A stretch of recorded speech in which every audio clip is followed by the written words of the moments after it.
Hey, and welcome back to Cooking with Danny. Today we are going to be making one of my favorite dishes, mushroom risotto. Mushroom risotto is my favorite dish because risotto in general seems really fancy when you tell people that's what you're making. But in actuality, it's not that hard to make. It just takes a lot of time. And by a lot of time, it doesn't even take that long. It's just a lot of effort and concentration because if you stop paying attention to it, it can burn really easy. Anyways, my friend Baird introduced me to this dish a few years ago. Honestly, I was shook. It was the most delicious thing I had ever eaten. If you're interested in learning how to make it, then stay tuned. If I try and picture a risotto, I see mine. That's how delicious mine is, So I've got all my ingredients pre-portioned out, of course, like always. There's so many mushroom risotto recipes out there, and they're all kind of similar. Basically, I didn't really like any of the recipes that I found that much, so I took like the basis of what they used and then changed a few things so it would be more how I wanted it and with ingredients that I had around my house. I will write everything that I used in the description box, but basically I have 1 medium onion diced with 3 cloves of garlic minced. There she is. I don't know how many this is. Probably like 10 white mushrooms chopped. I prefer oyster mushrooms usually, but we didn't have any in the kitchen, so this is what I had to go with, and it'll be delicious anyways. You can use whatever kind of mushroom you want, and this is just how many mushrooms are gonna be on your risotto at the end. So if you love mushrooms, do a ton. And if you don't love mushrooms that much, do less. I mean, if you're meh with mushrooms, just do meh amount, I guess. I don't know. Think about how many mushrooms you're gonna want in your risotto at the end, and that's how many you should use. Then we've got a 1/4 cup of butter. Mine was frozen, that's why it looks like this. 1/3 cup of parmesan cheese, 1.5 cups of arborio rice, 1/2 cup of white wine, sea salt. If I were making this for myself, I would for sure put pepper, but this is for my grandma and she doesn't like pepper, so I'm not adding pepper to this risotto.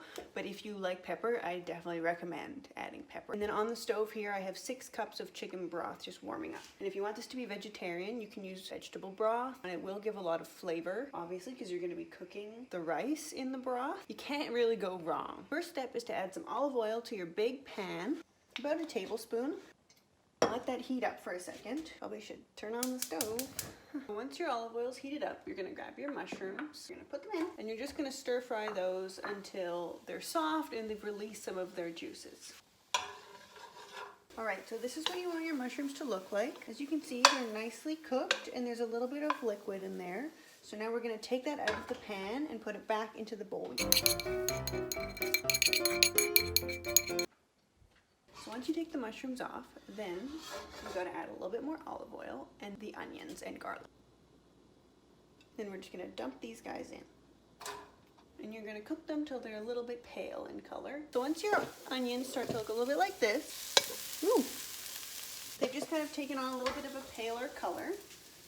Oh, that was hot. Oh, anyways, once your onions start to look a little bit like that, then we can add the 1.5 cups of risotto rice. So then you're going to stir fry the rice with the onions and the garlic until the rice becomes translucent. So my onions cooked for about 5 minutes before I added the rice. And now that the rice is in, I'm going to cook it for about 2 or 3 more minutes, depending on how long it takes to get translucent. It's been about 2 minutes, and now the rice has gone kind of translucent, as you can see. So we're going to add the white wine now. And you want to stir that right away and keep stirring until all the white wine is absorbed. And if you believe it, the hardest part is done. And it was so easy. From now on, it's just a bunch of stirring, which is boring. You really got to pay attention. Honestly, like the prep is the hardest part because it takes a while to chop everything. Once you're at the stove, it's fair game. So you keep stirring until all the wine is absorbed, and I keep it usually on a medium heat. And then once the wine is absorbed, then we're going to start adding the chicken broth. So you add it in about 1/2 cup at a time. Once it's totally absorbed, you add the next 1/2 cup. And you just keep doing that until all the chicken broth is done. And that is it. That's literally it. It's so simple.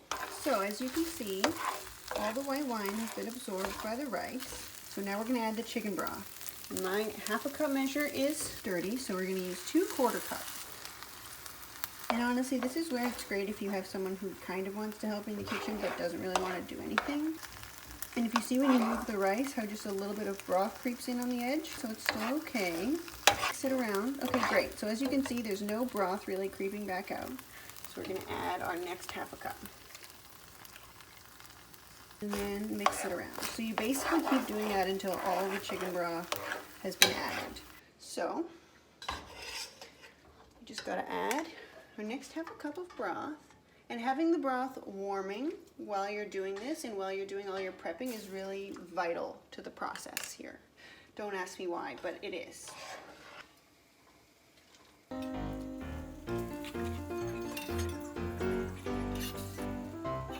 As a disclaimer, I'm not at all trying to say that this is a traditional risotto. I've had risotto in restaurants and I like my risotto more because I think it's saltier and has all the flavors that I like, which I guess just comes from making it myself and knowing what I want. But it's delicious, and I don't think most people know what a real risotto is. I mean, I don't think if I try and picture a risotto, I see mine. That's how delicious mine is. So if you're on the fence, give it a try because it's not hard to make and it's delicious.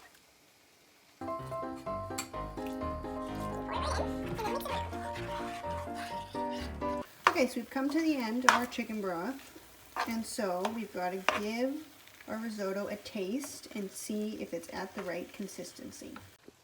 So you got to get a clean spoon. It's still got a little bit of a nice bite, but it's fully cooked. Like, I'm not upset that it's raw at all. So once that's done, you want to remove the risotto from the heat, like so.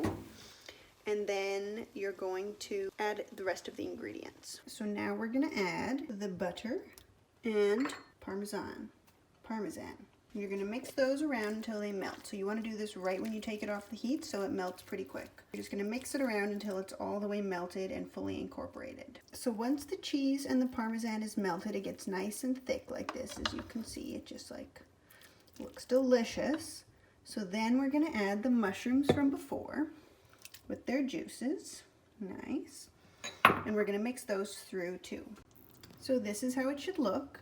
Now you want to add the salt to taste. So depending on how much salt you like, add a little bit. I'm just gonna do a pinch at first and then mix it around and give it a taste and see what I think. All right, so you get a new spoon so you're not putting coronavirus germs in the risotto.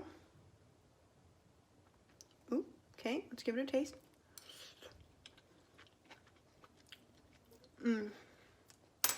Honestly, I think that's perfect. I don't think we need to add any more salt. Again, I made this one for my grandma, so she can add as much salt as she wants when she's gonna eat it. We're gonna deliver it to her so she can have it at her house. We're not gonna see her because we're keeping our distance. Yeah, so that's pretty much it. I'm gonna have a little bowl because I made it. And that's that. It's so easy to make, as you saw. It did take a little while. I have to go see when my first video was taken, but this is how long, I'll write it right here, that it took me to make it from start to finish. But it turns out so good. Here's my tiny bowl. And it's good to serve with a little bit more parmesan on top. Looks like that. Honestly, the best comfort food ever. It's so cheesy and rich. So if you enjoyed watching me make this risotto, please give it a thumbs up, a like, and subscribe to my channel for more easy and fun home cooking recipes. Thanks.